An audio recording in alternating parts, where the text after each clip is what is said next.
What's up, everybody? Life's Apprentice.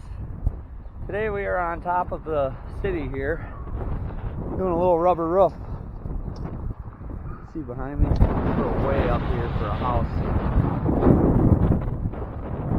We're up on the top of the world here. But this roof is leaking, so we're going to replace it. We got a little roof hatch here. You can see, I have a feeling this is part of where it's leaking. But this is a big old house. We got some holes right here where it could be leaking, and this edge is all jacked up, and this seam is not done properly. So we're going to be redoing this. We're going to get to tearing it off. Well, here's another rubber roof on the same house where we're working, and I want to show you these seams, or not seams, these cover strips here. This is called a cover strip, and basically the sheet of rubber goes underneath this metal, and then they put nails, you can kind of see right here, over the metal, or through the metal over the rubber, and then this cover strip goes on. This is a good way to do it. And in a lot of cases you may or may not have a choice, but I really try to avoid this. It's against water flow, and then you're relying on this seam to hold to stop it from leaking. And if you look up here, this roof really didn't appear to be in that bad of shape, but you can see all the leaking is occurring right on that strip. You can see it in these spots. So what we do, you can see over here too, it's leaking on that strip because that strip wears out or it's not sealed properly. So I'm going to show you what we do. It's not as pretty. It's actually cheaper and easier to do it the way that I'm going to show you. But it's not nearly as pretty, but you don't have that seam. So we're going to get this resheeted with this fiberboard. This is a 1/2-inch fiberboard. We're going to resheet it and get to laying the rubber, and then I'll show you how we finish off that edge. You can do it both ways, and you know, you have to be really careful when you do that cover strip or a seam, which we will have a seam in this roof. You have to be really careful how you do it, but we find that they leak there a lot over time, and I don't know if it's improper installation or if it just wears out before the actual rubber. Installing, just wait on that one. We'll get it right here on the corner. But we're at the point where we're installing the fiberboard, and what we're using, these are actually, we're reusing these from the old roof. There's nothing wrong with that, assuming they're, you know, end up laying flat. And then we're just screwing them in with these screws, and these are insulation plates. And so when you're doing this fiberboard, it's not as strong as plywood, so you're not going to want to use just normal screws or nails to hold this down. You have to use these insulation plates. So we're going to go through and install all this, and then we'll get to laying our rubber. We got all the fiberboard down. You can see how we save these plates, and we put them on the edge or on the seam. And then the most susceptible spot to the wind is going to be the edge, so you want to make sure you get the edge really good. Now we're about to lay out our rubber. This roof is 16 feet by 13 feet, and then we need our overlap to go around the edge here. One thing we're going to do is, because of the way we're doing it, you see this metal, how it's loose. If you leave this loose, it's going to eventually rub through your rubber. So we're going to take roofing nails and go around about every 8-10 inches, whatever it takes to hold this tight. And then our rubber is going to go down to this bend in the metal right here, and we're going to screw it with the termination bar. I'll show you that once we get it all laid out. Nails in, we're going to have to add some more. This is what we want to avoid, is this. We want this to be tight. So we're just adding roofing nails. This will all get covered up. We got our first piece of rubber laid out and folded back, and we're going to just kind of work this in small sections with the glue. It's only like 45 degrees out, but when the sun's out, the stuff gets ready and dries really fast. So we're going to do small sections. I always start with a small section, and then you can kind of decipher how big you can actually go. Well, here's how we glue it. We just have a paint roller, standard 3/8 snap paint roller. We dump the glue and spread it. Spreader. And you can see here where it's kind of white, and you can see over here how it's starting to turn translucent, kind of clear. That's how you know when it's getting sticky. When you first put this on, it's not sticky, and it'll actually take a couple of minutes and it'll start to get sticky. You want to wait just a little while until it turns. There's a secret time, you know, or amount of time it's going to take, and depending on how hot it is, how windy it is, if it's sunny or cloudy, it makes a difference. The other way you can tell is just by touching it. You touch this right now, it's not going to be sticky. You touch over there right now, your finger's going to stick to it. So we want to kind of try to find that perfect spot. You probably want to dip that just a little bit and get this edge just a little better. And another section on the same piece, and then we're going to have to glue this board on the sides and the top. We want the rubber to adhere to that, and then we'll fold it up, and we'll have to do some corner work in here, which I will show you. But it's drying pretty fast just because the sun is getting powerful this time of year. I'm just going to take a push broom, push all these wrinkles out, and get it to adhere to the glue. Pretty simple. If you get a wrinkle you can't get out, you just pick the rubber up and kind of start over.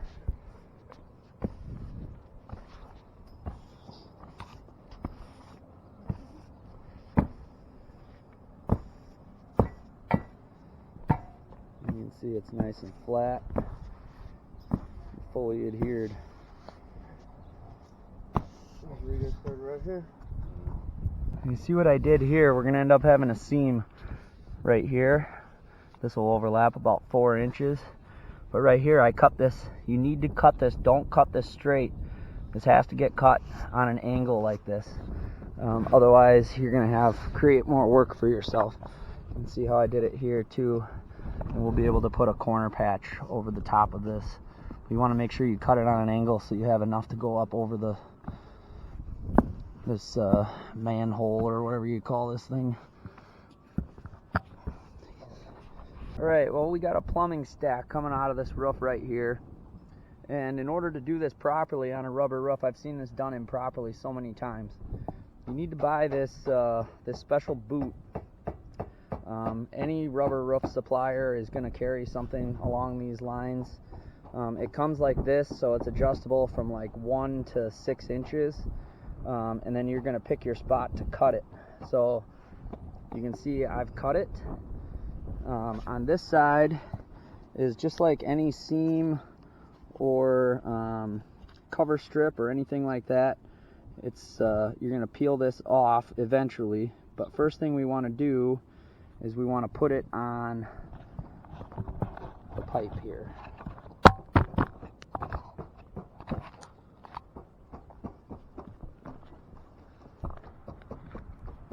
So we're going to fit this on over the top like this.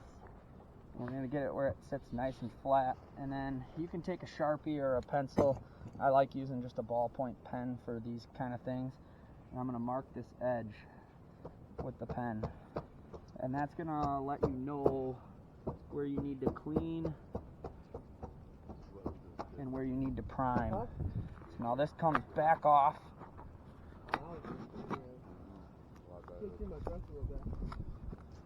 And the last thing you're going to do is peel this and roll it on there. You can see how I have my mark all the way around. This is going to need to get cleaned and primed. This is extremely important. How you do this is going to dictate how long this lasts. If you do this properly, this will last as long as the roof should last. If you do this improperly, this could be bad.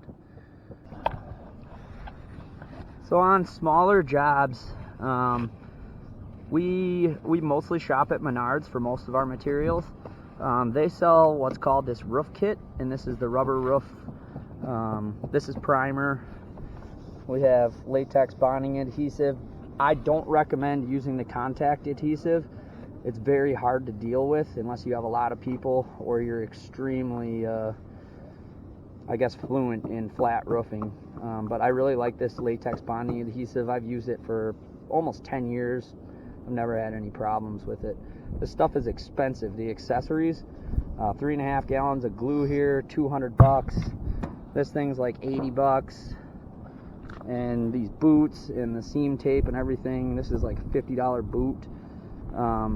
But it's worth it to buy the right stuff. So what Dakota did here is basically you're taking a Scotch-Brite pad, and you can see the color difference here. You're going to clean this, and you're going to clean it with the Scotch-Brite pad, and then you're going to go through with the primer and prime it.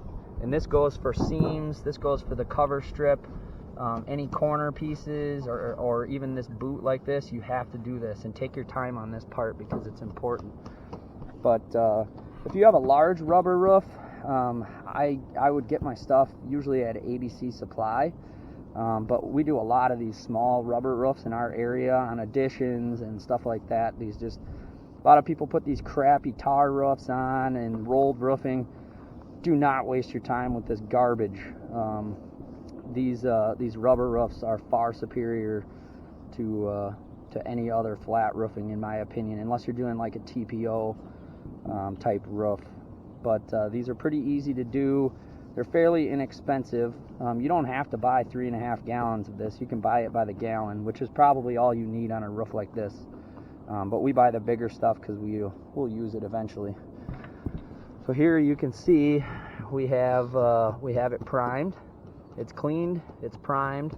Now the next step we need to do is put this boot back on and peel this. And you can see here it's peeled. You want to be careful with this because this thing is going to stick really well once it gets down there. So you need to just be careful.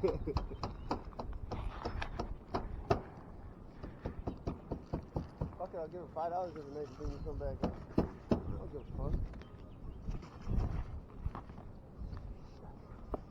So now we have it on there. We're just going to kind of press it in with our hand. And then we're going to go through with a roller. This is another important part of the kit. And we're going to apply pressure and go all the way around this. I got her to fucking go grab me a bunch of the cucumber sauce. I like that shit on everything, dude. Or anything like that. Most of these rubber roofs don't have boots on them. A lot of the small ones that we do, they don't have a boot like this on them. Some do, some don't. But most of the rubber roofs in our area are just crappy additions, lean-tos. They put on these old houses. And they always leak, and people always have problems with them. So there's a big place in the roofing market for these little rubber roofs. We do quite a few of them throughout the course of the year. They're fun and easy to do. I'd rather do these than shingle roofs, honestly. If you see here,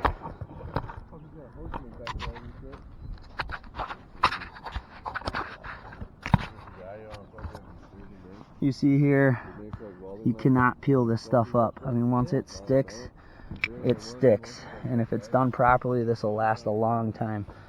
So that's essentially how you do the boot.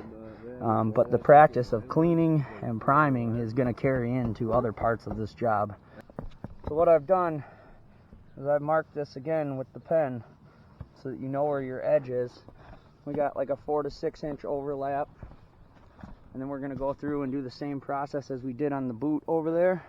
We're going to clean both sides, this side, and prime it. And where we meet this scuttle hole here, we have to go up this wall, or whatever you want to call it. I'm calling it a wall. We got to get that nice and clean and primed, and then we'll put our seam tape in. Now that this is cleaned and primed, our next step is we're going to install our seam tape. This is a double-sided tape. It is sticky to the touch, but you cannot use this without cleaning and priming. It will not work properly. So again, roof kit from Menards. This is a 3-inch by 50 foot, and it's made specifically for seams. So I have a roll here, and what I'm going to do, you can see one side has paper on it and the other side does not. We're going to put the paper side up. We're going to follow our line that we drew on there with a pen. And we're just going to go through and try to make sure this is flat. I'm going to go all the way.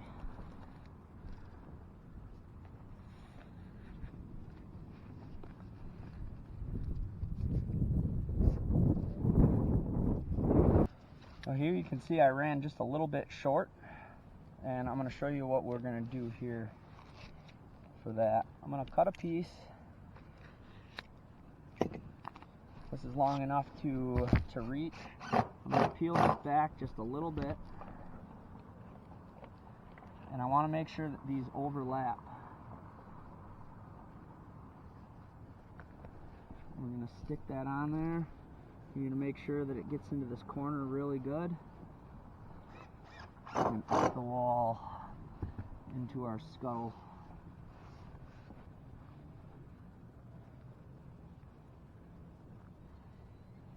So now what we're going to do, we're going to peel this.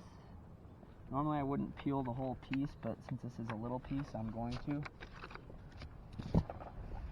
And I'm going to fold this back just like this.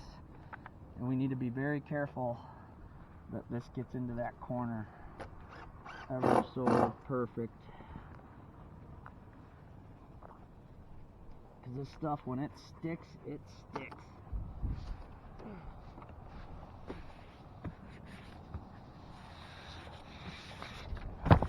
And I'm just going through with my hand.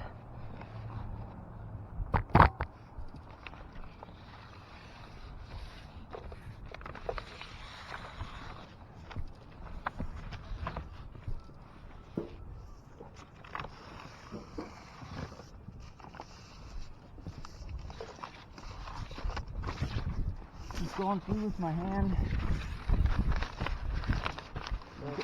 Flat.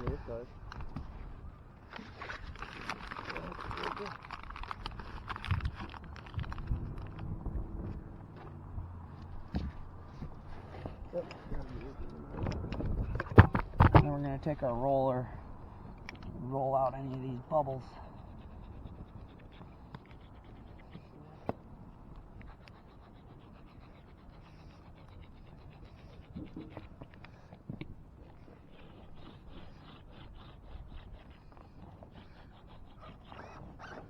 That's essentially it. That's your seam. So this is where we're going to do things a little bit differently than the way that they did it. Rather than have an edge on here and do this cover strip, which was essentially causing the leak, because whoever did this roof prior to us did not do a bad job, in my opinion. What they did was completely right. I just think in most cases this is a better option. So this is called the termination bar, and we get these, and you can get them in 5 and 10 footers, and we're just going to screw this down, but then there's no seam here at all. And that's why we nailed that metal. If you remember the metal behind here, that's why I nailed it, because I don't want it rubbing on this rubber right here, because eventually it will rub through the rubber. So this is going to hold it down from wind, and we're not going to have any leaks on this edge right here, assuming there's no holes or, you know, nothing happens. But in my opinion, in most cases, this is a cheaper, easier, and a better way to do this. So we're going to go around the entire thing, and we're going to install this termination bar. Now stay tuned for tomorrow's video, because I'm going to show you, we're going to be doing a rubber roof repair tomorrow, and it's going to show you another reason why this is a better option than the cover strip with the roof edge. We're going to go and repair a rubber roof that we didn't do, somebody else did. But I'm going to show you exactly why this is just an all-around better option right here. One of the final things we got to do is, you can see how I marked this with the pen, just kind of freehand. we're going to have to put a corner piece or a cover strip over these corners so that they don't leak. So on all 4 sides. This side I went a little further because I want to get over this edge of this seam, because that's going to be a possible leak point. And on these sides I didn't go quite as far. But this is going to have to get cleaned and primed, and then I'll show you how we deal with that. Alright, we have these corners. We have them cleaned and primed. I do not have any corner pieces. This is the cover strip, so this is a one-sided piece. This is the piece that was over here that was causing them problems and where our leaking was coming from. But because I don't have corner pieces, I'm going to use the cover strip. I am a professional, so you guys can do this however you want. But this is a little bit tricky. So, because this stuff is flexible and we need it to flex, but we don't want it to stick where it's not supposed to. So we're going to hold it right flush with this top edge, and we're just going to kind of work it into this corner. You got to be careful when you're doing this, but we're going to work it down into this corner like this. We're just using our hands right now. This will get rolled in a minute. So now I'm going to take and I'm going to put a relief cut in here, but I don't want to go all the way to the corner. And you got to be careful that you don't cut into the rubber as well. It's kind of tricky. This is a good spot for scissors. But we need to put this relief cut in so we can make it around this corner. So I'm going to peel the rest of this. I have a little bit of a relief in there, and I just want this to follow this top edge all the way around. Now you can see how this corner is not turning out how we want it, but it's fine for now. I'm not too worried about it at the moment. So I'm going to work my way on this side and work my way back around to the corner. Here I'm going to put this relief cut in, and I'm just going to stretch this. It's pretty flexible, so you're able to do it. That's essentially it. This is a little bit tricky, but you just want to take your time. So if you see here, notice how this doesn't go all the way into the corner. I know it doesn't look the best, but that is going to keep that water out, trust me. Alright, one thing we did not do is we did not replace the rubber on this particular portion here. On this house, it's a rental property, not of mine. But we're just trying to, make this thing not leak and do it as cheap as possible for the homeowner. So I decided not to replace the rubber on this. Well, here's how we finished all this off. You can see, run. We do every other hole. You can do every hole. But I just ran it along the edge of that metal, and that saved us the cost and time of putting edge metal on here and cover strip and all that kind of stuff. In my opinion, this is a superior way to do it. It's not as pretty, but sometimes roofing isn't all about looks. I have a feeling that I might get some feedback about that, but this is how we do it. If you don't like it, you can do it your way. And here's the entire roof laid down. I got this caulked and put back on. Here's our seam. You barely even know it's there. That sucker is strong. You're not going to have to worry about that.